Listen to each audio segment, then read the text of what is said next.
Bonjour les amis, aujourd'hui on va voir comment résoudre un problème au niveau VMware Workstation.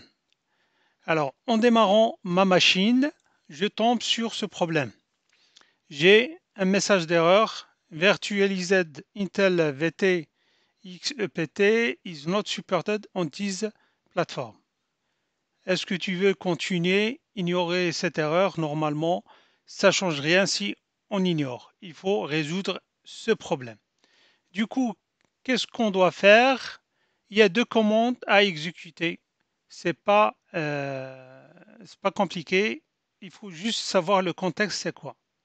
Le contexte, c'est quoi? C'est le fait d'avoir sous Windows 10, c'est mon cas, Hyper-V pour les machines virtuelles sous Windows. Et vous voulez aussi installer VMware Workstation. Dans ce cas-là, il y aura un conflit entre les deux. Et pour pouvoir, par exemple, sur Workstation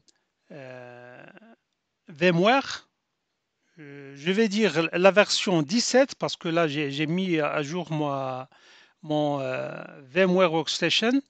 Bon, ça sera pareil pour les autres versions, le 14 et le 15 et tout. On aura toujours le problème parce que c'est un conflit entre deux hyperviseurs de virtualisation. Et du coup, j'ai les deux sur la même machine Windows 10 et quand je lance ma machine sous VMware Workstation, ça me donne ce problème. Alors, comment on résout ce problème? C'est simple, on lance un CMD en administrateur et on tape cette commande bcdedit/set hypervisor lance type off. Voilà.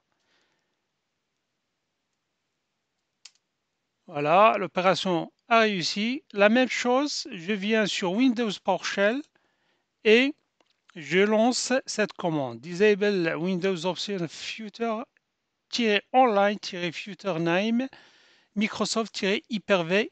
Du coup, les deux commandes, ils vont désactiver l'Hyper-V pour pouvoir travailler sous VMware. Sinon, vous n'allez pas pouvoir travailler sous VMware parce qu'il y en a des cas. Par exemple, là, je suis en train de mettre en place un VMware ESXi, un cluster ESXi, et j'arrive pas à installer mon ESXi. Et du coup, ces deux commandes, ça va résoudre notre problème.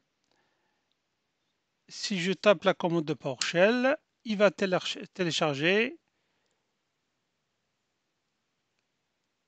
il va configurer plutôt.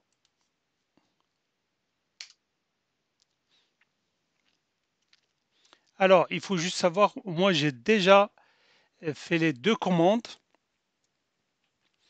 et après les deux commandes, il faut absolument redémarrer le poste, sachant que cette commande de PowerShell, il va te demander de redémarrer le poste Windows 10 et ça, c'est tout à fait normal.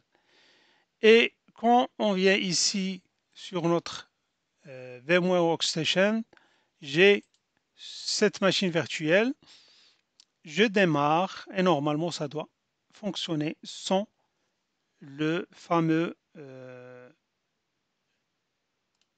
erreur celui-là. C'était au démarrage. Il faut qu'elle démarre directement. Voilà, on va tester. Voilà, normalement, j'ai pas eu ce problème de